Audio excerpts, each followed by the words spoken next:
প্রিয় দর্শক, ইস্পাহানী মির্জাপুর চা মুক্তবাকে আপনাদের সবাইকে স্বাগত জানাচ্ছি। আমি মুকসিমুল হাসান। আমার সঙ্গে তিনজন অতিথি আছে। শুরুতেই আমরা তাদের সঙ্গে পরিচিত হব, তারপর আমরা কি বিষয়ে আলোচনা করব সেটি জানব। আমার একেবারে ডান থেকে যদি পরিচয় করাই, শাহাদত হোসেন সেলিম, তিনি সংসদ সদস্য, বিএনপি নেতা, এবং এরপর আবদুল্লাহ আল আমিন এমপি, যুগ্ম সাধারণ সম্পাদক এনসিপি, এবং সবশেষ রয়েছেন সাবেক সাধারণ সম্পাদক বাংলাদেশের communist party Rohin Hossain Prince. আপনাদের তিনজনকেই স্বাগত জানাচ্ছি চ্যানেল 24 স্টুডিওতে। আজকের আলোচনায় মূলত আমরা অনেকগুলো বিষয় নিয়ে কথা বলবো। সংসদের একটি গুরুত্বপূর্ণ বিষয় আজকে নিশ্চয়ই আপনাদের চোখে পড়েছে, আপনারা দুজন তো সেই আইন প্রণয়নের সঙ্গেই ছিলেন। সেটি হচ্ছে যে আওয়ামী লীগের রাজনীতি নিষিদ্ধের একটি আইনগত যে বৈধতাটির দরকার ছিল সংসদের মাধ্যমে, সেটি আজকে হয়ে গেছে, অর্থাৎ নিষিদ্ধই থাকছে আওয়ামী লীগ। আমরা আজকের বিষয় হচ্ছে এটি, এই বিষয়টি নিয়ে আমরা কথা বলবো, পাশাপাশি সংসদের আরও কিছু বিষয় নিয়ে কথা বলবো। আমি একেবারে শুরুতেই শাহাদাত হোসেন সেলিম ভাই, আপনার কাছে একটু জানতে চাই, সেটি হচ্ছে যে আমরা যদি একটু আগের কথা মনে করার চেষ্টা করি, 5 আগস্টের পরবর্তীতে যখন এনসিপি এবং তার সঙ্গে যোগ দিল জামাত, তারা এই আওয়ামী লীগকে নিষিদ্ধ করার জন্য এক ধরনের প্রেশার দেয়, এবং সেই প্রেশার হোক কিংবা বাস্তবতার কারণে হোক একটি অধ্যাদেশ করা হয়, এবং সেই অধ্যাদেশের মধ্য দিয়ে আওয়ামী লীগের কার্যক্রম তখন নিষিদ্ধ করা হয়, যে অধ্যাদেশটি এখন আইনে পরিণত হলো। এবং পরবর্তীতে বিএনপির অনেক নেতাকে আমরা দেখেছি যে আমরা তো এইভাবে আওয়ামী লীগের নিষিদ্ধ চাইনি, সেই কথাটি বলছি। কিন্তু বিএনপি তো আমার জানা মতে অনেকগুলো কয়েকটা অধ্যাদেশ একেবারে একইভাবে রাখছে না, কয়েকটা রহিত করেছে, কয়েকটি সংশোধন দিয়েছে। এটি একেবারে হুবহু রাখার কারণ কি? মানে এভাবেই নিষিদ্ধটাই কি বিএনপির রাজনীতির বা ভবিষ্যৎ বাংলাদেশের জন্য ভালো হবে কিনা? ধন্যবাদ আপনাকে, ধন্যবাদ আমার সহ আলোচক যারা আছেন তাদেরকে। এখানে এই যে অধ্যাদেশগুলো এখন আমরা মানে আইনে রূপ দিচ্ছি, এগুলো তত্ত্বাবধায়ক সরকার, অন্তর্বর্তীকালীন সরকার আমলেই করা আইনগুলো, মানে যাদের অডিয়েন্সগুলো আমরা 133টার মধ্যে 98টি হুবহু মিল রেখে পাশ করার সিদ্ধান্ত হয়েছে। এটা কিন্তু একটা সংসদে একটা কমিটি হয়েছে, সরকারি দল, বিশেষ কমিটি, সরকারি দল, বিরোধী দল মিলে সেখানে সিদ্ধান্ত হয়েছে এইগুলোর ব্যাপারে। আর কিছু কিছু ব্যাপার নোট অফ ডিসেন্টও আছে, সেগুলো আমরা আস্তে আস্তে জানতে পারবো এখন। তো এই ব্যাপারে আজকে বিলটা উত্থাপনের সময় বলা হয়েছে যে এখানে জামাত এবং এনসিপি মিলে একটা আন্দোলন করেছে মোটামুটি, এবং সে আন্দোলনটা জনসমর্থন পেয়েছে, জনগণের সমর্থন পেয়েছে, মিডিয়ার সমর্থন পেয়েছে, দেশের নাগরিক সমাজের সমর্থন পেয়েছে, এবং সেই সমর্থনের কারণেই আইনটাকে হুবহু আপনার বাস্তবায়ন করা হয়েছে আর কি।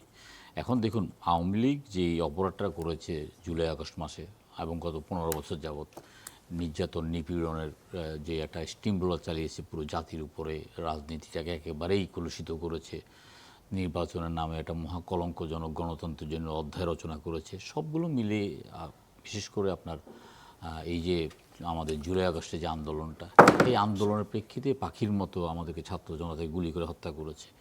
সবচেয়ে আশ্চর্যের এবং ভয়ানক বিষয় যেটা, সেটা হলো যে আওয়ামী লীগের কোনো পর্যায়ের একেবারেই সাধারণ কর্মী থেকে আরম্ভ করে সর্বোচ্চ নেতৃত্বের কোনো পর্যায়ে কিন্তু এটার জন্য কোনো দায় স্বীকার করা, অনুশোচনা, অনুতপ্ত কোনো কিছুর মধ্যে নাই, একেবারেই নাই, একেবারেই নেই তাদের মধ্যে। তো এই ধরনের একটা মানে মানে গণবিরোধী একটা সংগঠন, মানে এই ধরনের একটা আপনার চিন্তা চেতনা একটা সংগঠন আসলে রাজনীতি করার ক্ষেত্রে, গণতান্ত্রিক রাজনৈতিক চর্চার ক্ষেত্রে কতটা উপযুক্ত এবং তাদের মন মানসিকতা কতটা উপযুক্ত সেটা আমাদের চিন্তা করতে হবে। যদিও আমরা মনে করি যে একটা রাজনৈতিক দলকে নিষিদ্ধ করার মধ্য দিয়ে আপনার এটা সমস্যার সমাধান হয় না। তাহলে কেন নিষিদ্ধ করলেন? নিষিদ্ধটা হতে হবে জনগণের মধ্য থেকেই।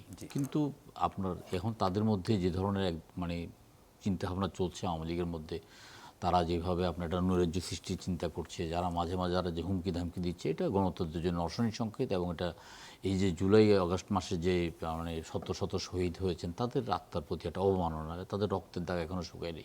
সুতরাং আমরা এই মুহূর্তে নতুন কোনো চিন্তা আমরা কেউই করছি না। এবং আপনি এই বিলটি আইন হয়েছে সর্বসম্মতিক্রমে, সুতরাং এখানে প্রত্যেকের সমর্থন আছে আপনি বলতে পারেন। এটা শুধুমাত্র বিএনপি না, আমি প্রত্যেকে তো বলছি না সেলিম ভাই, যে জায়গাটা নিয়ে আপনার কাছে এমনি জানতে চাচ্ছিলাম, আপনাদের পক্ষে এখন লজিকটা কি? ধরেন বিএনপি অনেক নেতারাই বলছে যে আমরা আসলে এইভাবে কোনো রাজনৈতিক দলকে নিষিদ্ধের পক্ষে না। আপনি একটু আগেও বললেন, এর আগে বিএনপির অনেক নেতা বলেছে।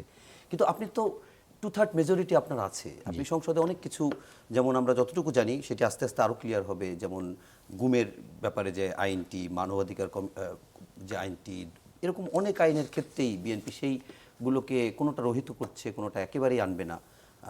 সেক্ষেত্রে এই 98টার ভিতরে এইটা পড়লো ওই সংশোধনীর না না, ভিতরে বিএনপি যেগুলো মানবাধিকার গুম এগুলো একটার সাথে একটা ওভারল্যাপিং অথবা একই তিনটা আইনকে একই আইনে রূপান্তরিত করা যায়, সেটা একটা লজিক। আর এটা তো সম্পূর্ণ ভিন্ন একটা বিষয়। এটা ভিন্ন একটা বিষয়। এত বড় একটা অপরাধ সংগঠিত করেছে, এত কিছুর মধ্যে দিয়ে তো এই মুহূর্তে আমরা মাঠের মধ্যে বলতে পারি বা আমাদের নেতৃবৃন্দ সেটা সংসদের বাইরে বলতে পারেন যে রাজনৈতিকভাবে এটা রাজনৈতিক কথা, যে একটা রাজনৈতিক দলকে নিষিদ্ধ করার মধ্য দিয়ে কিন্তু সে রাজনৈতিক দলের শিকড় উপড়ে ফেলা যায় না, জনগণ থেকে তাদেরকে শিকড় উপড়ে ফেলতে হবে। এই রাজনৈতিক দলটির শিকড় একেবারে উপড়ে ফেলা যেত যদি আমরা অভ্যুত্থানে 3 মাসের মধ্যে নির্বাচন দিতে পারতাম, 6 মাসের মধ্যে নির্বাচন দিতে পারতাম। নির্বাচনটাকে প্রলম্বিত করে বরঞ্চ বিভিন্নভাবে আওয়ামী লীগকে আরও সুযোগ সুবিধা দেওয়া হচ্ছে বিভিন্ন তরফ থেকে, এবং অনেককেই আওয়ামী লীগেরকে দেখছি যে বিভিন্ন রাজনৈতিক দলে আশ্রয় নিয়েছে। অনেক রাজনৈতিক দল একসময় আওয়ামী লীগে আশ্রয় নিয়েছে, এখন আবার আওয়ামী লীগ আবার সেই রাজনৈতিক দলগুলোর মধ্যে আশ্রয় নিচ্ছে, আমরা দেখছি। তো সুতরাং এখানে যে আইনটি পাশ করা হয়েছে, আমরা সর্বসম্মতিক্রমে আইনটা পাশ করেছি, এবং সেই ব্যাপারে ধরেন আর নতুন করে আমাদের পক্ষে বা আমার পক্ষে আর নতুন কিছু বলার কোনো যৌক্তিকতা নেই। ওকে, আমি আপনার সাথে একমত, যেহেতু এটি একটি দলীয় সিদ্ধান্ত, সেই জায়গা থেকে সেখান থেকে দলের মনোভাব আপনার কাছ থেকে একটু জানার চেষ্টা করছিলাম। যদি পরে সুযোগ আসে আপনি আরেকবার একটু একটা জিনিস একটু ব্যাখ্যা দেওয়ার চেষ্টা করেন। সেটা হচ্ছে আপনি বলছিলেন যে এই আইনটি অন্য আইনগুলো থেকে একেবারে ভিন্ন, কিন্তু যেমন গুমের ক্ষেত্রেই বলছিলেন, গুমের ক্ষেত্রে ওই গুমের আইনটি না করার ক্ষেত্রে যে ব্যাখ্যাটি বিএনপি দিয়েছে সেটি হচ্ছে যে ইন্টারন্যাশনাল ক্রিমিনাল কোর্ট, যেটা অর্থাৎ আন্তর্জাতিক অপরাধ ট্রাইব্যুনাল, সেখানে গুমকে সম্পৃক্ত করার কারণে তারা গুমের জন্য আলাদা আইন করেনি। একইভাবে যদি আমি প্রশ্ন আপনার কাছে রেখে যাই, পরে আপনি একটু উত্তর দিবেন, গুমের ভেতর কিংবা এই মানবতা বিরোধী অপরাধ যেগুলো আওয়ামী লীগ করেছে সেটিও আন্তর্জাতিক অপরাধ ট্রাইব্যুনালের বিচারের মাধ্যমেও তো দল নিষিদ্ধ হতে পারে। সেই প্রক্রিয়া না দিয়ে এখানে অধ্যাদেশকে আইন আকারে করা হলো। যদি আর একটু ডিটেল আপনি পরে জানতে পারেন আমাকে একটু বলবেন। আমি একটু আব্দুল্লাহ আল আমিন আপনার কাছে জানতে চাই, আপনারা অধ্যাদেশ করেছিলেন, আজকে আওয়ামী লীগ নিষিদ্ধ, আপনারা অধ্যাদেশের জন্য প্রেশার দিয়েছিলেন, আন্দোলন করেছিলেন, তার পরিপ্রেক্ষিতে সরকার করেছিল, সেটি এখন আইন হইল। একটু এখন আপনি একজন সংসদ সদস্য, এটা সাস্টেইনেবল মনে হয় কিনা এরকম অধ্যাদেশ করে পরবর্তীতে সংসদে আইনের মাধ্যমে পাশ করে যদি কোনো রাজনৈতিক দলকে নিষিদ্ধ করা যায়, সেটা লং টাইমের জন্য টেকসই হবে কিনা? লং টাইমে টেকসই হওয়ার ব্যাপারটা তো আলাদা, এটা সময় বলে দেবে, কিন্তু এটা জনগণের দাবি, জনমত, এবং আমরা মনে করি যে বিএনপি দেরিতে হলেও এই জনমতটাকে শ্রদ্ধা করেছে।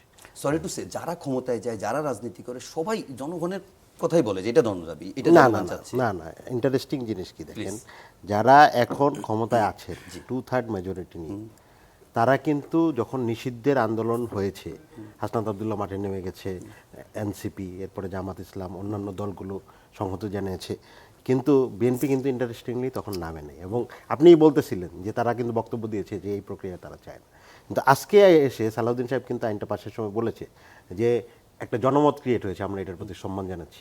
তো আমরা মনে করছি বলেছেন, তো ওই জায়গায় তো আমরা মনে করি যে মানে সরকারি দল যখন এটা বলতেছেন যে যেটার পক্ষে ওনারা ছিলেন না কিন্তু জনমতের দাবি, আমি মনে করি যে এই ক্ষেত্রে এটা তো আমরা সাধুবাদ জানাই, এই আইনটা পাশ হয়েছে। কারণ আমরা তো চেয়েছি আওয়ামী লীগ সন্ত্রাসী সংগঠন না হলে বাংলাদেশ সন্ত্রাসী সংগঠন কে, এটা আমাদের কোশ্চেন। কারণ যে আওয়ামী লীগ ঘোষণা দিয়ে রাস্তায় নেমেছে অস্ত্রসহ এবং পাখির মতো গুলি করেছে, সেই গুলিতে আমার নারায়ণগঞ্জে 4 বছরের শিশু শহীদ রিয়াগুপ শহীদ হয়েছে বাসায় বসে। তো আওয়ামী লীগ সন্ত্রাসী সংগঠন না হলে কে সন্ত্রাসী সংগঠন? যারা ঘোষণা দিয়ে ওপেন আর্মস নিয়ে রাস্তায় নামে, তো তাদের তো সন্ত্রাসী সংগঠন বলা ছাড়া আমার কোনো উপায় নেই। এইটা তো আমরা বাংলাদেশে, সেটা তো আমরা আদালতে প্রমাণ হওয়ার জন্য একটু ওয়েট করতে পারতাম কিনা? আদালতে প্রমাণ হওয়ার জন্য ওয়েট করতে পারতে, এর আদালতের বিষয় আলাদা, আদালত শাস্তি দিবে, আমরা তো শাস্তিও চাই, কিন্তু নিষিদ্ধ তো হইতে হবে। বিচারিক প্রক্রিয়া একটা দীর্ঘমেয়াদী প্রক্রিয়া, এর মধ্যে একটা নিষিদ্ধ সংগঠন যারা আর্মস নিয়ে জনগণের উপর গুলি করছে তারা কি থাকবে? বিচারিক প্রক্রিয়া যদি আমার 5 বছর লাগে, এই 5 বছর তাদের স্ট্যাটাস কি হবে? তারে তো আমার কোনো না কোনোভাবে তারা আমার ব্লকেট দিতে হবে। একটা সন্ত্রাসীরা তো আমি মানে ওপেন করে দিতে পারি না, যেহেতু আমাদের দেশে একটা বিচারিক প্রক্রিয়া একটা লেন্দি প্রসেসে যায়, তাৎক্ষণিক কোনো ব্যবস্থা নেওয়া যায় না। তো আমরা অবশ্যই এটার পক্ষে ছিলাম এবং এখনও এটার পক্ষে। আমরা আরও সাধুবাদ জানাই যে বিএনপিও জনমতটা মেনে নিয়েছে এই জায়গা থেকে। তো ইন্টারেস্টিং জিনিসটা হচ্ছে বিএনপি জনমত মেনে নিয়েছে, এটা তো আমরা বলছি, কিন্তু ভাইও বলছেন যে এই প্রক্রিয়ায় ওনারা মানে দীর্ঘমেয়াদে রাজনীতিতে এটা ওনারা ইয়ে করেন না। আমি যেটা মনে করি যে এখানে যে অধ্যাদেশগুলো এসেছে, বিএনপির সাইকোলজি আমরা যেটা বুঝেছি, আমাদের কাছে মনে হয়েছে বিএনপি যেগুলো দিয়ে মনে হয়েছে যে তার ক্ষমতাটা সুসংহত করা সম্ভব, ওগুলোতে খুব খুব আন্তরিকভাবে তারা ওগুলো পাশ করার ক্ষেত্রে, তার মানে আওয়ামী লীগকে নিষিদ্ধ করলে সাস্টেইন করতে পারবে। আর যেগুলোতে যেমন দেখবেন যে গুম কমিশন, মানবাধিকার কমিশন, স্বতন্ত্র তদন্তের যে ইস্যু, এরপরে স্বাধীন নির্বাচন কমিশনের বিচার বিভাগের সচিবালয় তৈরি, যেই ব্যাপারগুলো রাষ্ট্রকে একটা প্রাতিষ্ঠানিক কাঠামো দিবে দলীয়করণের বাইরে গিয়ে, ওগুলো নিয়ে এত বদার্ড না। বলতেছে যে আমরা ভবিষ্যতে করবো, অমুক করবো, তমুক করবো। একটা জিনিস আছে, আমি চাইলে আজকে আইনে পরিণত করতে পারি, আমি এটা না করে আমি বলতেছি ভবিষ্যতে করব বা আমি চাই এই ধরনের। আবার আমরা কাজের ক্ষেত্রে আমরা দেখি যে না, এই প্রাতিষ্ঠানিককরণের প্রতি এত মনোযোগ নেই। আমরা বিসিবিতে দেখেছি পারিবারিক শুধু দলীয়করণ না, পারিবারিককরণ হয়ে যাচ্ছে। তাইলে যেইটাতে মনে হচ্ছে তার ক্ষমতাটা সুসংহত করা পসিবল, ওই ক্ষেত্রে মুভ নিচ্ছে ফরওয়ার্ড। আর যেটা লিঙ্ক আপটা করবেন যে এই আইনের সঙ্গে বিএনপির মানে মানে মানে ক্ষমতায় টিকে থাকাটা সহজ হবে। জি, আমি বলি, হ্যাঁ, এটা অবশ্যই আমরাও কিন্তু এই আইন পাশ হওয়ার পক্ষে, সর্বসম্মতিক্রমে পাশ এবং হয়েছে। এটা জনমত আছে, ওকে। কিন্তু আমরা বলতেছি কোন জায়গা থেকে, যে যেই আইনের প্রতি জনমত ছিল, সব আইন, যেমন আপনি মানুষের কাছে ভোট দেন, যে মানুষ কি চায় কিনা স্বাধীন দুদক, স্বাধীন মানবাধিকার কমিশন, অবশ্যই মানুষ চায়। কিন্তু ওইটা ল্যাপস হয়ে যাচ্ছে, ওইটা নিয়ে এত বদার্ড না। কারণ ওইটা হইলে রাষ্ট্র বা সরকার এক ধরনের প্রেসারে পড়বে। স্বাধীন মানবাধিকার কমিশন হলে রাষ্ট্র চাইলে কারো গুম করতে পারবে না, রাষ্ট্র চাইলে কারো মানবাধিকার লঙ্ঘন করতে পারবে না, তখন সরকার একটা ভালনারেবল সিচুয়েশনে পড়তে পারে। এই জন্য তারা ওইটা নিয়ে সাইলেন্ট বা ল্যাপস করতে চায়। কিন্তু এইটা করলে তারা দেখা যায় যে একই সাথে জনমতকেও আমি শ্রদ্ধা দেখাচ্ছি, আবার আমার যিনি কাউন্টার তারাও আমি ঠেকাইতে পারলাম। এই ধরনের একটা মানসিকতা আমরা দেখতেছি। এটা আমি বলতাম না, কেন বলছি, কারণ একই রকম অধ্যাদেশে আমরা দুই অধ্যাদেশে দুই রকম পজিশন দিচ্ছি। ওই জায়গা থেকে বলছি যে যেইটা দিয়ে মনে হচ্ছে নিজের ক্ষমতা সুসংহত করা যাবে, আর যেটা দিয়ে মনে হচ্ছে যে রাষ্ট্র শক্তিশালী হবে কিন্তু নিজে একটু প্রেসারে পড়বো বা একটা রাষ্ট্রীয় একটা অবজারভেশনের মধ্যে পড়বো, সরকার কিছু বাইন্ডিংসের মধ্যে পড়বে, ওগুলাতে এত গুরুত্ব দিচ্ছে না বিএনপি। ওকে, প্রিন্স ভাই, আপনার কাছে একটু জানতে চাই, তারা দুজনই সংসদে ছিলেন, তারা এই আইনের সাথে একেবারে সরাসরি স্টেক হোল্ডার। এখন যেহেতু তারা সংসদ সদস্য, তারাই আইন করবে, কিন্তু একটি রাজনৈতিক দল, বড় একটি রাজনৈতিক দলের সাথে আপনিও জড়িত আছেন, সাধারণ সম্পাদকও ছিলেন। সিপিপি এই আইন মানে এই আইনটি কিংবা আওয়ামী লীগকে এভাবে নিষিদ্ধ করার প্রক্রিয়াটিতে কার লাভ বেশি দেখছে? আচ্ছা, ধন্যবাদ আপনাকে, আলোচকদের ধন্যবাদ, যারা শুনছেন শুভেচ্ছা জানাই। প্রথমত এটা বলে নেওয়া ভালো যে এইবারের আইন সুনির্দিষ্ট করার পরে এখন আমরা পার্টিগতভাবে বসিনি, কিন্তু আমাদের জেনারেল পূর্বের পজিশনটাই আমি তুলে ধরার কাজটা করি। প্রথমে একটু আসি।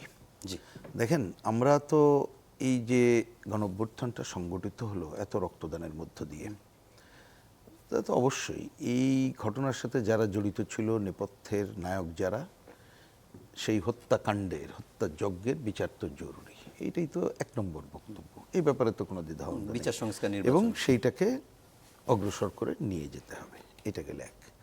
দ্বিতীয়ত প্রশ্ন, আমি ওইটার একটু ভূমিকার কথা বলি। দ্বিতীয়ত দেখেন, ইউনূস সাহেবের শাসন আমলে যা প্রত্যাশা করা হয়েছিল অনেক ক্ষেত্রে উল্টা যাত্রা হয়েছে, এটা বহুল আলোচিত, নতুন করে আর বলার দরকার নেই। আমরা ওই সময়, বিশেষ করে আমি, সাদু হোসেন সেলিম একাধিকবার সেই সব কথা অনেকেই বলেছেন, তার মধ্যে আমরাও বলেছি। শেষ দিকে এসে কি আমরা চেয়েছি, টোটালিটিতে যদি বলি, আমি ছোট্ট করে বলি, অনেক কিছু চেয়েছি, তার মধ্যে যে ন্যূনতম গণতন্ত্রের পথে হাঁটার কাজটা করি। কারণ আমরা একটা পুরো সংস্কার করে, আমূল সংস্কার করে যে যত ভালো নির্বাচন চেয়েছিলাম তত হয়নি। আমরা বলছি ঠিক আছে ভাই, ন্যূনতম গ্রহণযোগ্য একটা নির্বাচন দাও, তাই নাহলে গণতন্ত্রের পথে হাঁটা আরো বেশি সংস্কার করতে গেলে দেখা আরো নির্বাচন সংকট হয়ে যাবে। সংস্কার তো ওই নির্বাচন ব্যবস্থা সংস্কার আলোচনাই তো তারা করে নাই।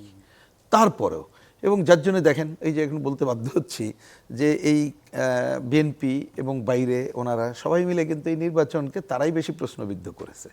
কিছু কিছু আসন নিয়ে বলেছে এটা তো জেতে নাই, জেতানো হয়েছে। এগুলো ভবিষ্যতে এটা নিয়ে কথা হবে, আমি সেটা এখন বললাম না। কারণ অন্যতম গ্রহণযোগ্য নির্বাচন, সেই পথে হাঁটা হোক, আমরা সেইটাকে সাপোর্ট করি। তাহলে এবার দেখার ব্যাপার, তাহলে আপনি যখন এই ধরনের একটা ঘটনায়, আমরা বোধহয় এই ব্যাপারে কোনো দ্বিমত নাই যে আমরা ন্যূনতম গ্রহণযোগ্য নির্বাচন করে গণতন্ত্রের পথে হাঁটবো, এবং গণতন্ত্রকে ভবিষ্যতে যাতে আরও একটা স্থায়ী রূপ দেওয়া যায়, রাষ্ট্র যাতে কর্তৃত্ববাদী না হয়, অমুক হয়, সেই ধারাটা আমাদের থাকবে। এইবার আসি, তাহলে সেইটাকে বিবেচনা করে অধ্যাদেশ তো ওই যে আমাদের উকিল সাহেবরা অঙ্ক করে বের করছে, গড়ে 4 দিনে না 4 দিনে না একটা হয়েছে। তা যদি সব ভোট জয়যুক্ত, তাহলে পার্লামেন্টের দরকারটা কি? আমাদের তো আইন প্রণয়নের সংস্থা তো পার্লামেন্টও খালি ওই 300 জন না, তারা আলাপ আলোচনা করবে, কিন্তু জনগণের অ্যাটিটিউডগুলো বিবেচনা করবে। গেল, সেটা তো সেলিম ভাই বললেন যে বিশেষ কমিটি আলোচনা করছে। আমি আসছি না, বিশেষ কমিটি কি করেছে ওগুলো জানা, আমি সে আলোচনায় একটু পরে যাই আর কি। এখন আসি, তাহলে আমার বক্তব্য হচ্ছে যে তাদের প্রধান উচিত ছিল যে অনেকগুলো কিন্তু অটো করাই দরকার, যেটা ইমপ্লিমেন্ট, এটা নিয়ে আর নতুন কিছু নাই। কতকগুলো আইনের বিষয় আছে, এক্ষুনি করতে হবে, নট দ্যাট। কিন্তু সরকার যদি বলতো যে কথার কথা গুম কমিশন আমি অবশ্যই করব, এইখানে সাম ল্যাপসেশন ইজ হিয়ার, এটা অল্প সময় সম্ভব না, পরে তাহলে আমরা একরকম বিবেচনা করতে পারতাম। কিন্তু মানুষের পারসেপশন কি, বিচারপতি নিয়োগের ব্যাপারে কি হবে এইখানে ক্ষমতাসীনদের, হ্যাঁ, মানে কোশ্চেন। এইখানে সেক্রেটারিয়েট, বিচার বিভাগের সেক্রেটারিয়েটের ব্যাপারে ওইখানে কোশ্চেন, মানবাধিকার, গুম কমিশন, এরকমের অজস্র জায়গায় যেটা জনগণের স্বার্থের সাথে সরাসরি জড়িত এবং ওই গণতন্ত্রের পথে হাঁটার জন্য জড়িত। আপনি সেইগুলো করার জন্যে সময় নিচ্ছেন, ল্যাপস করে দিচ্ছেন। আমি বলছি সময় নিতে পারে, ল্যাপস করে দিয়ে যদি বলতো যে আমি এই কয়দিনে পারবো না, কিন্তু ভবিষ্যতে আরও এটা উন্নততর আইন করবো, ফাঁকফোকর রাখবো না, আমি আপত্তি করতাম না।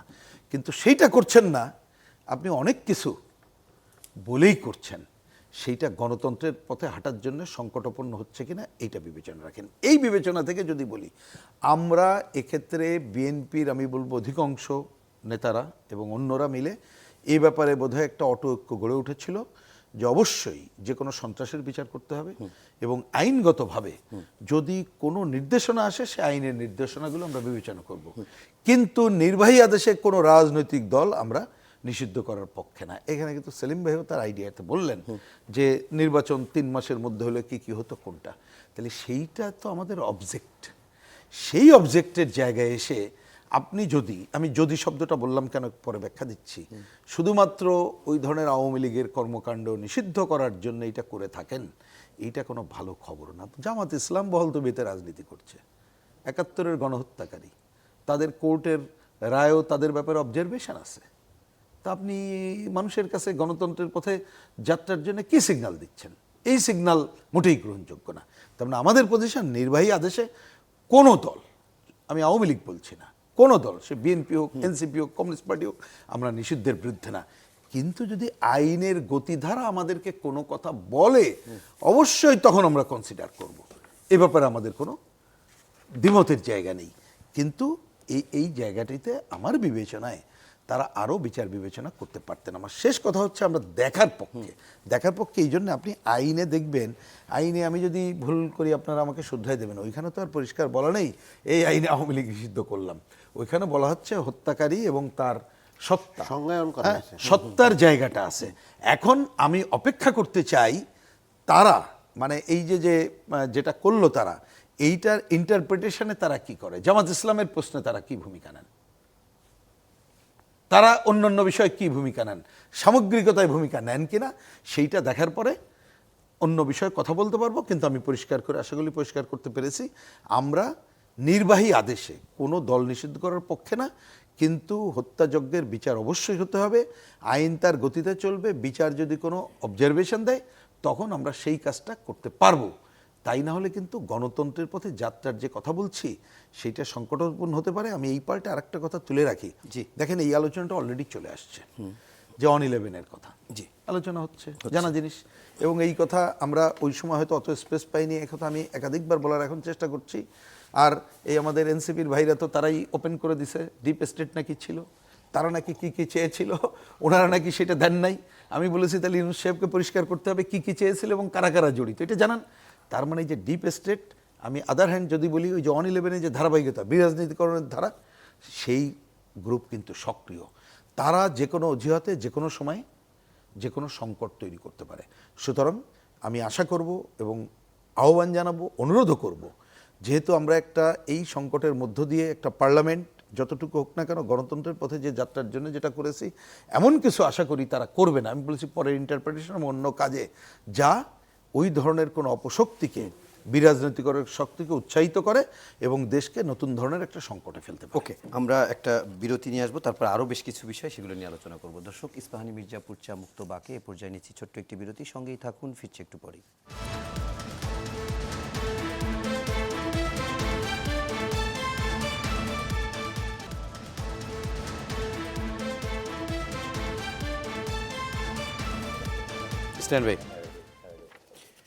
প্রিয় দর্শক, বিরতির পর আবারও স্বাগত জানাচ্ছি আমি মুকসিমুল হাসান। দেখছেন চ্যানেল 24-এ ইস্পাহানি মির্জাপুর চা মুক্তবাক। আমার সঙ্গে অতিথি হিসেবে রয়েছেন শাহাদাত হোসেন সেলিম, আবদুল্লাহ আল আমিন এবং রুহিন হোসেন প্রিন্স। আমি সেলিম ভাই আপনার কাছে যে প্রশ্নটা রাখছিলাম আরেকবার না করে ছোট্ট করে বলি যে এইটা ওই আইনটা পর্যন্ত ওয়েট করা যেত কিনা, কিংবা যেহেতু গুমের, তার মানবতা বিরোধী, গণহত্যা, সেইগুলোর বিচারের জন্য এবং আওয়ামী লীগের বিচারের জন্য আন্তর্জাতিক অপরাধ ট্রাইব্যুনাল কাজ করছে, তো সুতরাং সেই রায়ের পর্যন্ত ওয়েট করা যেত কিনা।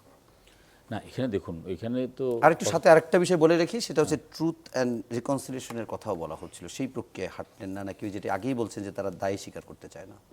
না, এখানে বিষয়টা যেটা, একদিকে তো প্রবল জনমত, তারপরে আরেকদিকে হলো যে আপনার আওয়ামী লীগের যে আপনার অবস্থানটা, রাজনৈতিক অবস্থানটা জুলাই এবং আগস্ট নিয়ে, তাদের অবস্থানটা একদম সম্পূর্ণ মানে জনগণের বিপরীত, একেবারেই বিপরীত। তো সেই ক্ষেত্রে আমরা যে যুদ্ধ অপরাধ মানে সরকারের যারা আছে অপরাধী, তাদের বিচারের পাশাপাশি দলগতভাবে তারা যখন আপনার মাঠে নামার চেষ্টা করছে, জনমত কিন্তু প্রবলভাবে তাদের বিপক্ষে, এবং তারা কিন্তু কোনো রকমের দায় স্বীকার না করেই কিন্তু বরঞ্চ সেই ঘটনাটাকে ভিন্ন কাজে প্রভাবিত করছে, এবং বিপ্লবের সাথে বা অভ্যুত্থানের সাথে জড়িত তাদেরকে বিভিন্নভাবে যখন হুমকি ধামকি এবং তাদেরকে ইয়ে করা হচ্ছে, সেই ক্ষেত্রে কিন্তু এর বাইরে আমাদের পক্ষে বা কারো পক্ষে এখন যাওয়ার কোনো উপায় নাই, এবং এটা এইভাবে চিন্তা করার কোনো ইয়ে নেই, এবার মানে অবস্থানটা নেই। আমরা নির্বাহী আদর্শের কোনো রাজনৈতিক দলকে নিষিদ্ধকরণের ব্যক্তিগতভাবে বিপক্ষে, রাজনৈতিকভাবে বিপক্ষে। এটা সমাধান নয়, এটা সমাধান নয়। কিন্তু আমাদেরকে এটাও দেখতে হবে যে আসলে অপরাধটা কত বড় সংগঠিত করেছে, এবং সেই অপরাধের আপনার মাত্রাটা কতটুকু ছিল, এবং বর্তমানে জনগণের অবস্থানটা, সেই রাজনৈতিক দলের অবস্থানটা। সেক্ষেত্রে অন্তর্বর্তীকালীন সরকার যে আইনগুলো পাস করেছে বা অধ্যাদেশ জারি করেছে, সেগুলো আমরা সিদ্ধান্ত নিয়ে কিন্তু দাড়ি কমাসহ আমরা পাস করছি। এখন আপনাদের একটা প্রশ্ন জাগছে যে আমরা বিশেষ বিশেষ অধ্যাদেশের ব্যাপারে আমাদের অবস্থানটা ভিন্ন করে। দেখেন, এখন এখানে প্রথম কথা হলো যে আপনার একটা দলের একটা সরকার আছে, একটা রাষ্ট্র কাঠামো আছে, রাষ্ট্রটা ফাংশনাল করতে হবে। রাষ্ট্র তো এটা বা সরকারটা আঞ্জুমানে মফিদুল ইসলাম না। আর আপনি স্বাধীনতা বলতে কি বোঝাচ্ছেন, মানে কে কাকে স্বাধীন করবে, কার কি নিয়ন্ত্রণ, একটা তো চেইন অফ কমান্ডের মধ্যে সব কিছু থাকতে হবে। সব কিছুকে তো এলোমেলো করে দেওয়া যাবে না, আমরা এলোমেলো করে দেওয়ার পক্ষপাতীও না। যেমন অন্তর্বর্তীকালীন সরকারের সময় যে আপনার সংস্কার কমিশন গঠন করেছে, ঐক্যমত্য কমিশনের শুরু থেকেই তাদের একমাত্র চিন্তা ছিল নির্বাচনটাকে বিলম্বিত করা, প্রলম্বিত করা, এইটাই ছিল তাদের উদ্দেশ্য। কিন্তু সেক্ষেত্রে আমাদের অনেকগুলো রাজনৈতিক দলের উদ্দেশ্য ছিল যে কোনোভাবে আমরা নির্বাচনটাকেই করতে পারি কিনা। এখন যেটা আপনারা দেখছেন যে অনেক কিছু বেড়ে আসছে, যে আরও 5 বছর ক্ষমতা থাকার বিষয়টা বেরিয়ে আসছে, তারপর অনেকগুলো চুক্তির ব্যাপারে বেরিয়ে আসছে, এগুলো সত্য। তো এবং এই যে অন্তর্বর্তীকালীন সরকার তো কোনো রাজনৈতিক দলের সরকার না। বিভিন্নভাবে, যদিও আমরা অন্তর্বর্তীকালীন সরকারের প্রবল সমালোচক ছিলাম, তাদের আপনার সরকারের যে কাঠামো গঠন করা হয়েছে, যেমন আজকে স্বাস্থ্য খাতের এই দুর্দশার জন্য অন্তর্বর্তীকালীন সরকার কিন্তু তার দায় এড়াতে পারে না। একটা মানে একেবারে অপদার্থ, অযোগ্য, ব্যর্থ, ফালতু একটা মানে স্বাস্থ্য উপদেষ্টাকে বানিয়ে স্বাস্থ্য খাতটাকে ধ্বংস করে দিয়েছে। কিন্তু আমাদের মধ্যে দেখছি যে একটি দুটি রাজনৈতিক দল, যেমন জামাত এনসিপি, তারা কিন্তু মানে যেভাবে অন্তর্বর্তী সরকারকে অন করছে প্রত্যেকটা ব্যাপারে। অন্তর্বর্তীকালীন সরকার তো ফেরেশতাদের সরকার না, তাদের মধ্যে ভুল ত্রুটি আছে, তাই না? কিন্তু খুব ডিপেন্ড করছে তারা, কিন্তু না তারা কিন্তু মানে বিভিন্নভাবে যেমন শতভাগ তাদের পক্ষে অবস্থান নিচ্ছেন, এটাও কিন্তু ঠিক না।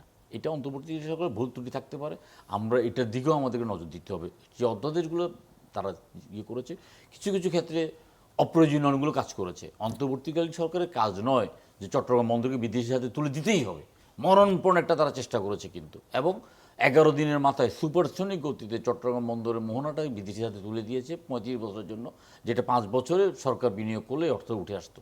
এই ধরনের কিছু বিষয় আমরা কিন্তু এখন খতিয়ে দেখব।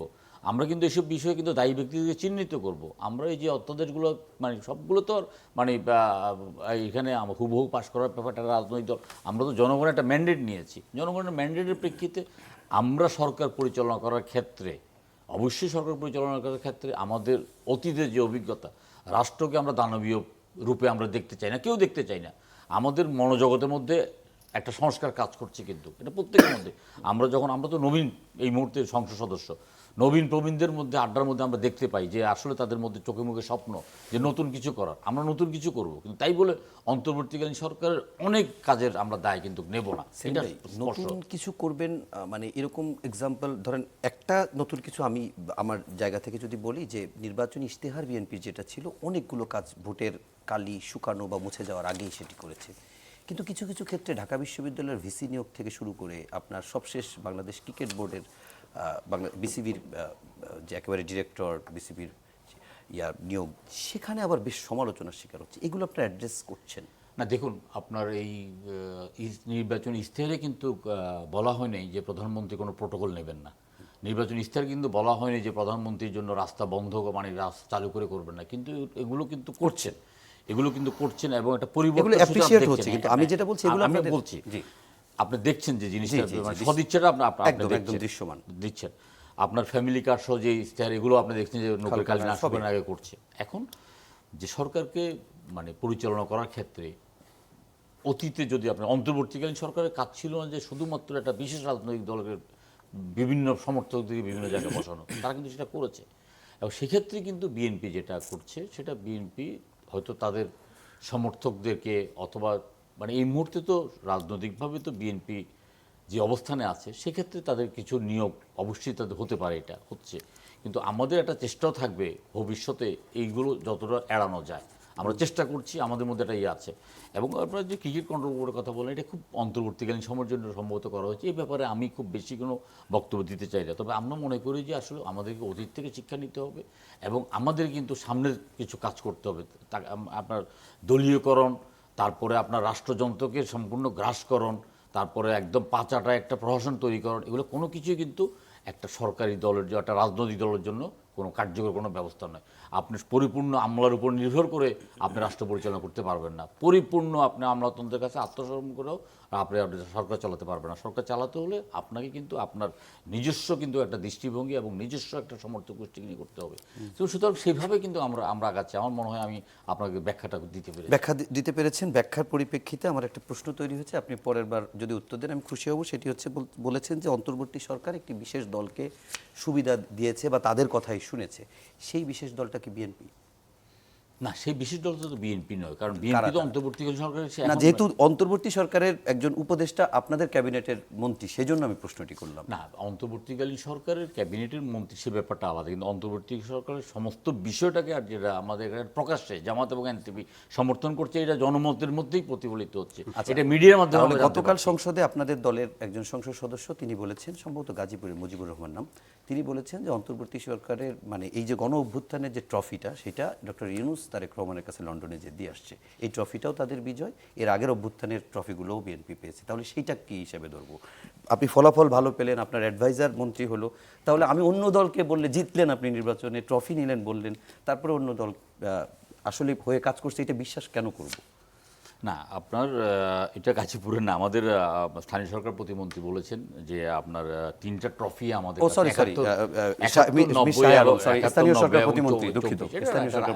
এটা রাজনৈতিক বক্তব্য, এটা অনেকটা ধরেন বর্তমান যে বিরোধী দল আছে তাদের 71 ভূমিকা নিয়ে কথা বলতে গিয়ে সে কথাটা বলেছেন, এবং এটাও বলেছেন যে ডক্টর ইউনূস সাহেব, তো এটা সত্য, ডক্টর ইউনূস সাহেব বা তার পক্ষের লোকজন কিন্তু চেয়েছে ডক্টর ইউনূস সাহেবকে 5 বছরের জন্য দেখতে চাই। ডক্টর ইউনূস সাহেবের অনেক মানে উপদেষ্টা বলেছেন জনগণ আমাদেরকে 5 বছরের জন্য দেখতে চাই। ডক্টর ইউনূস সাহেব বলছেন যে লম্বা সংস্কার, ছোট সংস্কার, বড় সংস্কার, মাঝারি সংস্কার ইত্যাদি ইত্যাদি করলে অমুক তমুক হ্যান ত্যান সব মিলে একটা অনিশ্চিত অবস্থার মধ্যে নির্বাচনের মধ্যে দিয়ে ডক্টর ইউনূস সাহেব লন্ডনে বৈঠকের পরে নির্বাচনে একটা রোডম্যাপ পরিপূর্ণভাবে চালু হয়েছে এবং নির্বাচনী মানে ট্রেনটা একটা চলার গতি পেয়েছে। সেই অর্থে হয়তো তিনি বলেছেন যে মানে লন্ডনের বৈঠকের ব্যাপারটা তুলে ধরতে গিয়ে তিনি এইভাবে কথা বলেছেন। ওকে, রোডম্যাপের জায়গায় হয়তো ট্রফি হয়ে গেছে আর কি।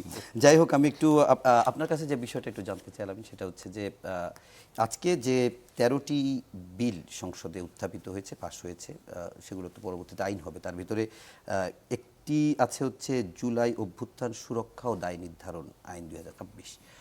এটি নিয়ে যারা এনসিপি বলি, জুলাই যোদ্ধা বলি, কিংবা সেই জুলাই আন্দোলনের সম্মুখ সারিতে যারা ছিলেন তারা বেশ ইনসিকিউর ছিলেন, অধ্যাদেশ হলো, এবং তারা এবং এমনকি জুলাই ঘোষণাপত্র, জুলাই সনদের ভিতরেও বিষয়টা ছিল। তো এখন স্থায়ীভাবে আইনগুলো এখন কি একটু নিরাপদ মনে হয় কি? এটা আমাদের কোনো পার্সোনাল নিরাপত্তা, না না না, আপনার না, জুলাই যোদ্ধাদের জন্য নিরাপত্তা মনে হয় কিনা? আমাদের কোনো পার্সোনাল ইস্যু নয়। এটা একটা গণ অভ্যুত্থান হয়েছে, গণ অভ্যুত্থানের একটা লেজিটিমেসি আছে। গণ অভ্যুত্থানে যারা অংশগ্রহণ করেছেন, তো তাদেরকে অবশ্যই সম্মানিতও করতে হবে, প্রোটেক্টেডও করতে হবে। তারা অস্ত্রধারীদের বিরুদ্ধে ফাইট দিয়েছে, বিনা বিনা অস্ত্রে, খালি হাতে প্রাণ দিয়েছে, আহত হয়েছে, পঙ্গুত্ব বরণ করেছে, তাদের অবশ্যই সুরক্ষা দরকার। আমরা এই জন্য এটাকে তো আমরা সাধুবাদ জানিয়েছি। কিন্তু এইখানে একটা ব্যাপার আপনি দেখেছেন যে আজকে হাসনাত আব্দুল্লাহ আপত্তি জানিয়েছিল, সে কারণ হচ্ছে এখানে আমরা এই অধ্যাদেশে দুইটা ব্যাপার হয়েছে। একটা হচ্ছে রাজনৈতিক কর্মকাণ্ড, আর একটা হচ্ছে সংকীর্ণ ও ব্যক্তিগত স্বার্থে কর্মকাণ্ড, যেটাকে কমিশনের মাধ্যমে তদন্ত করে ফৌজদারি অপরাধ হিসেবে বিবেচনার কথা বলেছে। আমরা বলছি ওয়েল ওকে, যে কোনো মানে দেশে যে কোনো ইন্টারন্যাশনাল আইনে আপনি যদি ব্যক্তিগত স্বার্থে যুদ্ধের সময়ও কোনো অপকর্ম করেন তাহলে কিন্তু এটা ক্রিমিনাল অফেন্স, ওকে, সমস্যা নেই। কিন্তু আমাদের কোশ্চেনটা ছিল যেখানে যে আপনি এই ব্যাপারটা দিচ্ছেন কমিশনের কাছে, মানবাধিকার কমিশনের কাছে। এই মানবাধিকার কমিশন আবার আপনি বানাইতে চাচ্ছেন দলীয় ফরম্যাটে। স্বাধীন মানবাধিকার কমিশন করার যেই অধ্যাদেশ, সেটাকে আপনি মানে ল্যাপস করে দিচ্ছেন। আপনি ওই আগের মতো মানবাধিকার শিওর ল্যাপস করে দিচ্ছে নাকি সংশোধিত আকারে আসবে? না না, ল্যাপস করে দিচ্ছি। সংশোধিত আকারে আসা কি 30 দিনের মধ্যে আমি যদি এটা রেটিফাই না করি তো এটা তো ল্যাপস। 30 দিন তো হয়ে গেছে না? না, 30 দিন 12 তারিখে হবে। আচ্ছা, মানে তাহলে আমি সংসদ বসা হবে না। 30 দিন। এখন সংশোধনী আকারে উনি কবে দিবেন এগুলো তো কোনো ভেগ জিনিস। আমার একটা জিনিস আছে, আমি ওইটাতে নিচ্ছি না, আমি বলতেছি সংশোধনী। এইরকম আশ্বাস তো আমরা বছরের পর বছর শুনেছি। এইটা না, তার মানে কি? তার মানে এই অধ্যাদেশটা যদি কার্যকর না হয়, আইনে পরিণত না হয়, তাহলে আমার আগের ফরম্যাটে জাতীয় মানবাধিকার কমিশন, যেই রকম মানবাধিকার কমিশন বারবার হাসিনার ভোট ডাকাতি, নির্যাতন, গুম, খুনকে বৈধতা দিয়েছে মানবাধিকার কমিশন। মানবাধিকার কমিশনের যারা সোকল চেয়ারম্যান আমরা দেখেছি, তারা বৈধতা দিয়েছেন হচ্ছে ফ্যাসিস্ট রেজিমকে। তাহলে এই ধরনের একটা দলীয়করণের মানবাধিকার কমিশনের কাছে যদি আমি এই টুলসটা দেই, তখন কে সংকীর্ণ কাজে ব্যবহার করছে আর কে রাজনৈতিকভাবে প্রতিরোধ করছে, এটা কিন্তু দলীয় চিন্তা থেকেই আপনার ফিক্সড করা হবে। এটা আবার মানে কোনো রাজনৈতিক ভিন্নমত দমনে এই আইনটা ব্যবহার করা হবে কিনা, এই জায়গা থেকে বলেছি। আমরা আইনের পক্ষে আমরা হাওয়ার্ড দিয়েছি, কিন্তু আমরা বলেছি অবশ্যই স্বাধীন মানবাধিকার কমিশন হইতে হবে, ওই ব্যাপারে আমরা বলেছি। তো আমি যেটা ইন্টারেস্টিং, আমি যেটা বলতেছিলাম, ভাইও বলেছেন যে একটা বিশেষ দল আমরা দেখেছি, অ্যাটর্নি জেনারেল সাহেব ছিলেন ইন্টারিমের সময়, উনি এখন আইনমন্ত্রী, পররাষ্ট্র উপদেষ্টা, মানে নিরাপত্তা উপদেষ্টা, পররাষ্ট্রমন্ত্রী। মানে বিশেষ সুবিধা কে পাচ্ছে আমরা কিন্তু বুঝতেছি না। আবার আমরা দেখতেছি যে এখন বিএনপি বলতেছে যে আমরা সংস্কার করব, আমরা রাষ্ট্রকে শক্তিশালী করব, কিন্তু আমরা দেখতেছি যে বিসিবি পারিবারিককরণ হয়ে যাচ্ছে। পারিবারিককরণ মানে এটা এরকম তো আমরা দেখিনি যে একজন মন্ত্রীর ছেলে এই জন্য তারে দিতে হবে, একজন মন্ত্রীর ওয়াইফ এই জন্য দিতে হবে। এরকম নিয়ম আছে, এভাবেই তো হয়, আগে দেখেছি তো এরকম। এই ধরনের আগে দেখেছি, ওইটাই যদি হয় তাহলে পরিবর্তন কি হইল? প্রশ্নটা এইখানে। সব পরিবর্তন হয়ে যেতে হবে? না না, আমাদের তো এক্সপেকটেশন যে রাষ্ট্রকে আমরা শক্তিশালী করব, নাইলে আমাদের এই ঐক্যমত কমিশন, আমাদের এতদিনের আলোচনা, আমাদের এতদিনের এই যে আমরা যে বললাম পরিবর্তন চাই, সুন্দর সুন্দর কথা বললাম ইশতেহারে, আমরা 31 দফা দিলাম, যে 31 দফা দিয়ে ক্যাম্পেইন করলাম, 31 দফার প্রথম ধাপে আমি বললাম সংবিধান সংস্কার, এখন আমি বলতেছি সংবিধান সংস্কার বলে কিছু হয় না। মানে এই যেই ব্যাপারটা, মানে আমি ভোটের আগে একভাবে বলতেছি, ভোটের পরে আমার কাজে কর্ম দেখা যাচ্ছে যে আমি বাংলাদেশ ব্যাংকে আমরা বলছি যে আমরা কোনো প্রতিষ্ঠানকে দলীয়করণ করব না, উল্টা আমরা পারিবারিককরণ করতেছি। বাংলাদেশ ব্যাংকে মানে আমার দলীয় একজন ব্যবসায়ীকে আইনা গভর্নর করতেছি, তাও আগের গভর্নরে মপ করে সরাই দিচ্ছি। আমরা দেখছি যে ডিএফপিতে মুভি যারা করছে, মানে গণ অভ্যুত্থান দিয়ে মুভি করছে, ওদেরকে ছাত্রদলের নেতাকর্মীদের আইনে মপ করে তাদেরকে পিটানো হয়েছে। এবং মায়ের ডাক, বিএনপির যারা নির্যাতিত ব্যক্তি, সেই সাথে বাংলাদেশের যত নির্যাতিত ব্যক্তির জন্য মানবাধিকার নিয়ে কাজ করেছে মায়ের ডাক, ওই মায়ের ডাকের সংগঠক জোহানকে ওইখানে মারধর করা হয়েছে, উল্টা তার বিরুদ্ধে মামলা হয়েছে। এই ধরনের মব কালচার, এই ধরনের প্রতিষ্ঠানকে আবার দলীয়করণ, এই ব্যাপারগুলো তো আমরা এখন আইসা দেখতেছি। এই জন্য আমরা বারবার এই কোশ্চেনগুলো করতেছি। আমরা চাই না বিরোধী দল মানে শুধু বিরোধিতা করবো, তা আমরা আশঙ্কা দেখছি। এই জন্য বলছি যে এই ধরনের সাইন তো অতীতের মতোই সাইন, তাহলে পরিবর্তন কোথায় হলো? আমি শুধু ইলেকশনের আগে 31 দফা দিব, সুন্দর ইশতেহার দিব, মুখে মুখে বলবো, কিন্তু আসলে যখন রাষ্ট্রকে শক্তিশালীকরণের কথা আসবে, তখন আমি হয় নোটিশ ডিসেন্ট দিয়ে রাখবো, যেমন আমার বলা হয়েছে যে প্রধান বিচারপতি হবেন জ্যেষ্ঠতম, আপিল বিভাগের জ্যেষ্ঠতম। বিএনপি ওখানে নোট অফ ডিসেন্ট দিছে, তাদের মতামত কি জ্যেষ্ঠের মধ্যে 2 জন, যে কোনো একজন। তার মানে কি 2 জনের মধ্যে যারে আমার ভালো লাগে, ওই একই ঘটনাই তো ঘটলো। জ্যেষ্ঠ হইলে তো একটা প্রসেসের মধ্যে দিয়ে আসে। এর আগে আমরা দেখেছি যে বিএনপি মানে 2 বছর বয়স বাড়াইতে গিয়ে সারা বাংলাদেশকে 16 বছরের একটা ফ্যাসিস্ট দিকে মানে ধাবিত করে দিচ্ছে। কে এম হাসানের কথা বলছেন? হ্যাঁ, 2 বছর বাড়াইতে গেছে, কারণ হচ্ছে আমার তত্ত্বাবধায়ক সরকারের প্রধান আমার দলের লাগবে। এটা করতে গিয়ে বাংলাদেশের নির্বাচন ব্যবস্থার একটা মানে রসাতলে চলে গেছে বাংলাদেশ। তো এই প্রক্রিয়াটা তো আমরা দেখতেছি, এই জন্য আমরা কনসার্ন জানাচ্ছি যে আসলে এই ধরনের দলীয়করণ না করে আমরা চেয়েছিলাম গণ অভ্যুত্থানের পরে। ইন্টারেস্টিং ব্যাপার হচ্ছে এখন যারা আমরা রাজনীতি করতেছি বাংলাদেশে ওপেন স্পেসে, আমরা বা এই পার্লামেন্টে যারা আছি, আমরা কিন্তু সবাই 16 বছরের কোনো না কোনো মুহূর্তে আমরা ফ্যাসিস্ট রেজিমের বিরুদ্ধে বা ফ্যাসিস্টদের বিরুদ্ধে মুভমেন্ট করা মানুষ, এবং আমরা গণ অভ্যুত্থানের পক্ষের মানুষ। তো এই যে গণ অভ্যুত্থানের পক্ষের মানুষরা একটা পার্লামেন্টে আসছে, অবশ্যই একটা পরিবর্তন যাতে আশা করেছি, ওই জায়গাটা আমরা সরকারি দলের কাছে আসলে পাচ্ছি কিনা বা আমরা দেখতে পাচ্ছি না, এই জন্য আমাদের কনসার্ন। আচ্ছা, আপনার কাছে একটা প্রশ্ন রেখে যাই, যদি সময় পাই তাহলে উত্তর নিব। সেটা হচ্ছে ট্রফিটা আপনাদের হলো না কেন? আমি একটু প্রিন্স ভাইয়ের কাছে যেতে চাই। প্রিন্স ভাই, আপনার কাছে জানতে চাই আসলে ট্রফির ওনার কয়জন বা কয় দল? ট্রফির যেহেতু আলোচনা, আমি একটু সংসদের ভাষণটা শুনলাম, এইগুলো অনেক কিছু একটু না, এটা তো আমরা 1.5 বছর ধরেই শুনছি, না, এটা যে বুঝছি। নির্বাচনের পরে তা না, এর আগেও সব দল তাদের না, একটু own আসি, করছে। এটাই বলছি যে সেলিম ভাই একটু বলছেন যে হয়তো এটা পলিটিক্যাল বক্তব্যই সমস্যাটা হয়ে গেছে। কি আমরা একটা রেজিমের পরিবর্তনটা চেয়েছি, মানে কি গণতন্ত্রকে সুপ্রতিষ্ঠিত করার জন্য। এই প্রসঙ্গক্রমে বলি, যেমন ধরেন 90-এর আন্দোলন নিয়ে অনেক কথা হয়, রূপরেখা নিয়ে আলোচনায় যাচ্ছি না, অনেকবারই আলোচনা হয়েছে। অনেক সময় মনে হয় একটা ভালো ভোট চেয়েছিলাম, কিন্তু এখানে পরিষ্কার লেখা ছিল অনেক কথার মধ্যে, আমি একটা কথাই খালি, একটা স্থায়ী নির্বাচন ব্যবস্থা গড়ে তোলা এবং লক্ষ্য কি গণতন্ত্র সুপ্রতিষ্ঠিত করে আগানো। আর আরও তো অনেক ছিল, প্রতিষ্ঠান গড়ে তোলা, ডট ডট ডট ডট ছিল। তাহলে আমরা সেই জায়গাটা কি এখনো চাই, নাকি চাই আমি শুধু বিজয়ী হতে? ওই যে ট্রফির কথাটা আনলেন বলে বলি, তাহলে ট্রফিটা হচ্ছে কেউ যেন আমাকে বিজয়ী করে দেবে, এবং ট্রফিটা আমার হাতে দেওয়া মানেই হচ্ছে আমাকে বিজয়ী করে দেবে। তাহলে আপনি নেগলেক্ট করলেন কাকে? জনগণকে। কারণ ধরুন নির্বাচনকে, ওই যে নির্বাচন কই অর্থে জনগণকেই, মানে জনগণের প্রত্যক্ষ ভোটকে নিশ্চিত করলেন না। যেমন ধরেন আমরাও ভোট করলাম, জনগণ তো আমাদের পরে রায় দেয় নাই, বাস্তব কথা। কেন দেয়নি আমি যুক্তিতর্ক হাজির করতে পারি, সেদিকে তো গেলে তো এটা যুক্তিসঙ্গত না, সেই আলাপও আপনার সঙ্গে হয়েছে এই টকশোতেই, না হয়েছে, বিভিন্ন আমি বাম বলছি, রাজনীতির বাস্তবতা। আমি বলছি, আমি তাহলে তো সেই যুক্তিতে থাকলে তো চলবে না। তাহলে আপনি গণতন্ত্র যদি সুপ্রতিষ্ঠিত চাই আমরা তো জনগণের এইটাকেই গুরুত্ব দিতে হবে।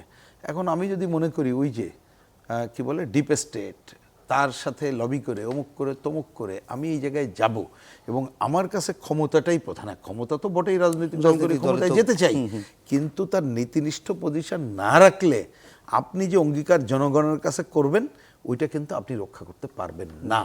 ওইটাই দেখবেন। যেমন এইখানে আলোচনা আসছে, আমি আজকের সব আলোচনা আজকেই প্রাসঙ্গিক আমি তা মনে করি না। কেন আমি বলি, যেমন ধরেন, হ্যাঁ কারেক্ট, আমি তো শুরুর আমাকে সময় দিলেন তখন বললাম যে বিএনপি, গুম, মানবাধিকার, অনেক কিছু, তারা যদি সুস্পষ্ট করে আমাদেরকে বলে যে যে আইন হয়েছে অনেক কিছু আছে, সেটা আমরা আরও পরীক্ষা করে আমরা অবশ্যই এটা উত্থাপন করব সংসদে নতুন করে, তাহলে আমি তাকে সময় দেওয়ার পক্ষে। কারণ আমি তো আগেই বললাম যে অধ্যাদেশ একটা করছে, এসে হাত তুলে দিলাম, এটা কিন্তু দায়িত্ব না, দায়িত্ব কিন্তু সংসদের। এবং সংসদের প্রত্যেকটা লাইন, অক্ষর, এগুলো করতে গেলে বিভিন্ন জায়গায় পাঠাইতে হবে, একটু খালি ওই 300 জন না, বাইরের পজিশনগুলো বুঝে করতে হবে। কিন্তু সেই কাজটা তারা করবে কিনা সেই প্রশ্নটা কিন্তু রয়ে গেছে। কিন্তু অনেক কিছু দেখবেন তড়িঘড়ি করছে। এখন সেটা যদি হয়, ওই যে উনি বললেন তরুণ নেতা, যে এইটা কি আমি একটা রাষ্ট্র, তার কাঠামো জনগণের স্বার্থে শক্তিশালী করব, না নিজেদের ক্ষমতা বলয় ধরে রাখার জন্য করব? প্রশ্নটা কিন্তু সেইটা যদি হয়ে দাঁড়ায় তাহলে প্রবলেম। ট্রফির কথা বললেন ওই যে আপনি, কারণ আমরা অনেকেই মনে হয় যে ওইটাই চাচ্ছি যে কেউ আমাদেরকে বসাই দিক এবং আমরা আমাদের কাজটা করি, জনগণকে উন্নত করার দরকার নেই। প্রসঙ্গ করে বলি, জনগণ খালি কিন্তু তার ভোট দেবে নট দ্যাট, জনগণের চেতনা স্তর উন্নত করতে হবে। যার জন্য দেখবেন অনেক সময় আমরা বলি না যে সব কিছুতে স্বচ্ছতাই জবাবদিহিতা চাই, খুবই কারেক্ট, কিন্তু তার সাথে আরেকটা কথা আমরা বলি জনগণের অংশগ্রহণ চাই। জনগণ অংশগ্রহণ মানে কিন্তু খালি সে যে এইটাতে অংশ নিল নট দ্যাট, সে এইটার সাথে থাকলে আমি যখন একটা আইন বা নিয়ম করব বাস্তবায়নের ক্ষেত্রেও সে যাতে ভূমিকা পালন করতে পারে এবং তার চেতনা স্তর উন্নততর হয়। তাহলে সেইটা না ভেবে আপনি শুধু যে কোনোভাবেই ট্রফি জয়টা যদি ভাবেন, তাহলেই তো এই যে ট্রফি এ রাতে নাই ও রাতে গেল কেন, সেই আলোচনাটাই প্রধান হয়ে থাকবে। একদম শেষ দিকে আছে, আমি একটু 2 মিনিট করে শুনতে চাই। প্রথমে একটু সাদাত হোসেন সেলিম ভাই, আপনার কাছে একটু জানতে চাই, ঐক্যমত্য কমিশনে মিটিংগুলোতে ভাইব্রেন্ট মেম্বারদের ভিতরে আপনি একজন ছিলেন। এখন সংসদে যে লজিকগুলো শুনছি, বিরোধী দল বলছে যে এই সালাউদ্দিন আহমেদ বিএনপির স্থায়ী কমিটির সদস্য স্বরাষ্ট্রমন্ত্রী, তিনি আইনের যে চমৎকার চমৎকার ব্যাখ্যা দিচ্ছেন যে এগুলো এখন করলে এই প্রবলেম ওই প্রবলেম, এইগুলো তখন স্পষ্টভাবে আলোচনা হয়নি। যদি সেরকম হতো তাহলে আজকে কোশ্চেনগুলোই আসতো না, এরকম কি? না, এরকম না, তখনও কিন্তু চমৎকারভাবেই আলোচনাটা হয়েছে ঐক্যমত্য কমিশনে। আপনার ঐক্যমত্য কমিশন আসলে তো তেমন কোনো ভিত্তি, আইনি ভিত্তি অথবা কোনো দিক নির্দেশনা দিক নির্দেশনা পাচ্ছিল না প্রত্যেকটা আলোচনার ভিতরে, এবং তারা কিন্তু এক এক দিন নতুন নতুন আলোচনা, এক অসমাপ্ত আলোচনা, মানে পেন্ডিং আলোচনা ইত্যাদি করে এটা হজবরল করে ফেলছিল। আমরা কিন্তু প্রচণ্ডভাবে চাপ সৃষ্টি করছিলাম যে আপনারা কিন্তু দ্রুততার সাথে শেষ করেন, মানে আলোচনাগুলোকে কেন দীর্ঘায়িত করছেন। তাদের উদ্দেশ্য আসলে মহৎ ছিল না, এবং তারা মানে অনেকটা এই ধরনের কাজ করে গেছে যে একটা গল্প আছে না, একটা দুষ্ট লোক মারা যাওয়ার পর একটা ওসিয়ত করে গেছে যে আমাকেও মুখ করা হবে আমার মরার পরে। তো এখনও 2-4 জন সদস্য এমন করে গেছেন, বা মানে যে আমাদেরকে দায় টানতে হবে ঐক্যমত্য কমিশনে অনেক দিন পর্যন্ত। সেই সময় কিন্তু সালাউদ্দিন সাহেব অনবদ্য একটা ভূমিকা পালন করেছেন, অনবদ্য ভূমিকা পালন করেছেন এবং একটা দিক নির্দেশনা দিয়েছে। আমাদের প্রায় দলগুলো কিন্তু এটা মেনে নিয়েছি।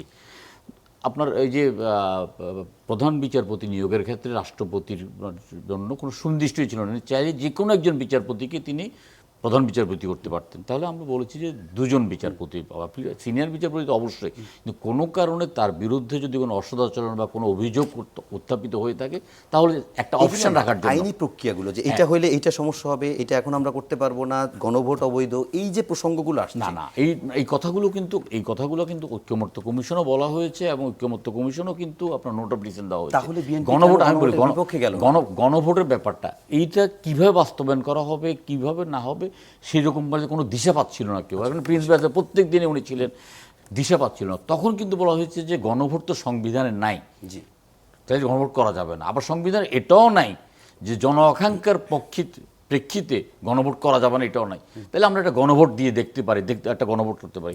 সেই সময় মূলত বিএনপি নেতা জনাব সালাউদ্দিন অত্যন্ত স্মার্টলি, অত্যন্ত বুদ্ধিমত্তার সাথে চৌকসভাবে জিনিসটাকে হ্যান্ডলিং করে নির্বাচনটাকে তিনি নিশ্চিত করেছেন। এটা বলতে পারি না, এখনো চৌকসভাবে করছে, তখনও চৌকসভাবে করেছেন।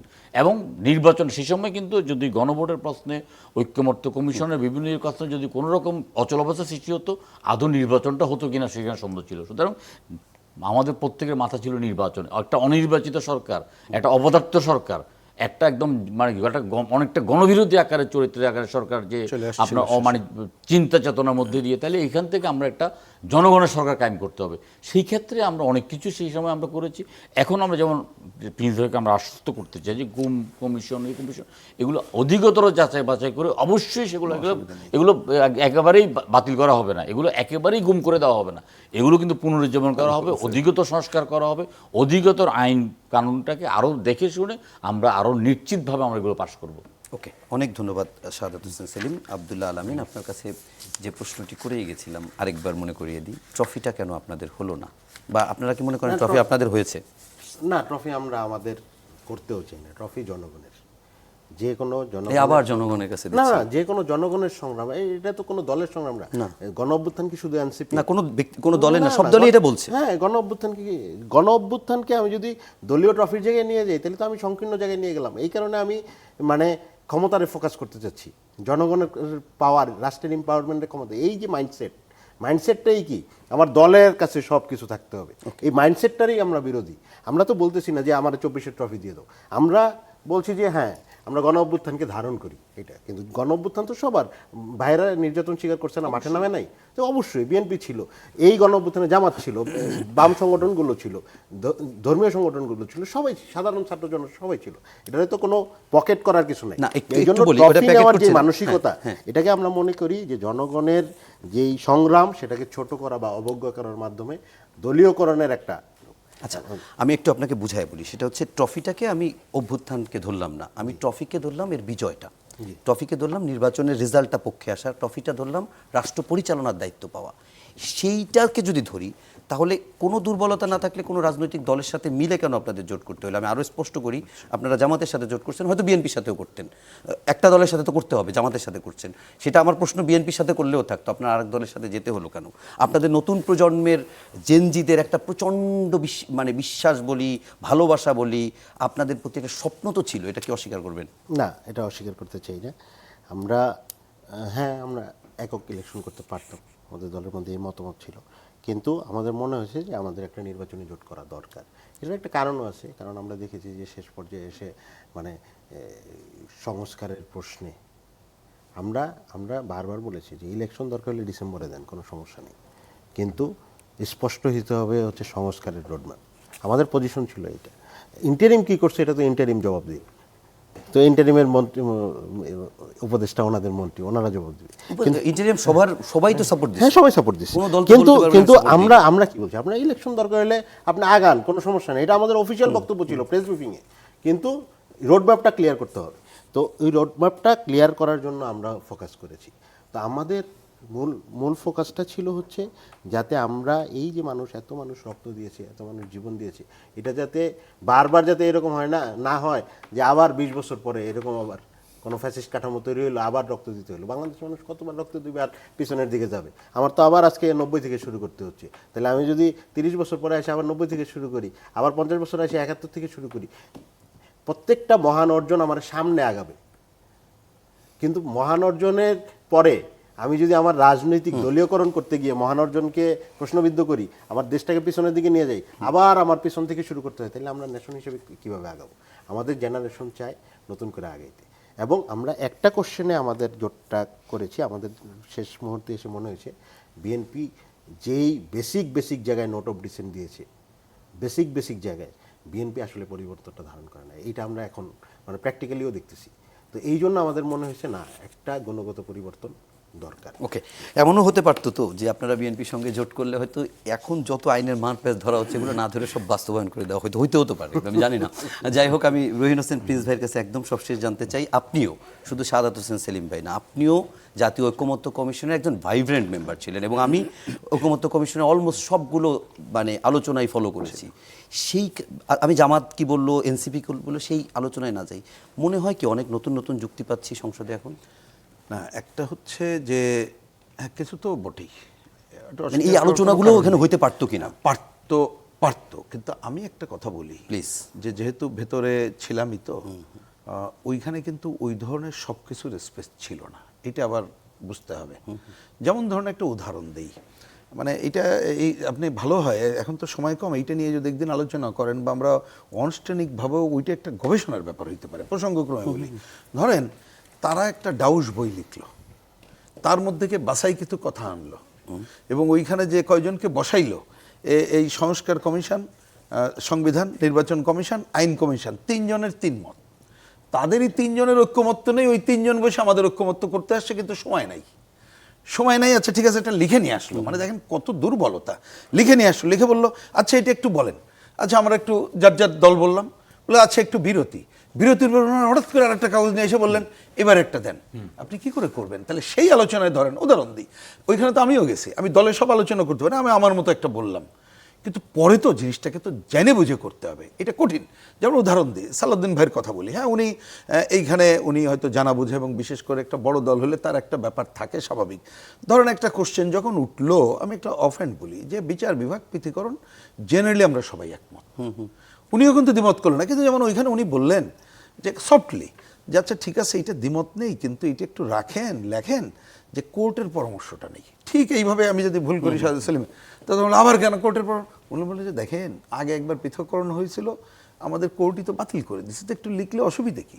কারণ জিনিসটা করতে পারে। আমি বলছি এই ধরনের সফটের পরেও ওইখানে যারা বসা ছিলেন তারা অনেক সময় মনে করেছে এটা জোর করে চাপিয়ে দিই। আচ্ছা, উদাহরণ আরেকটা দিয়ে আমি বলি। জি, জি। একদিন হঠাৎ করে বলল বিরতি কি, চলে গেলেন প্রধান উপদেষ্টার কাছে, এসে বললেন অনেক আলোচনা হয়েছে, ওনার 3টা অভিপ্রায় আছে, আপনারা দয়া করে মেনে নিয়ে একটু কাজ করেন।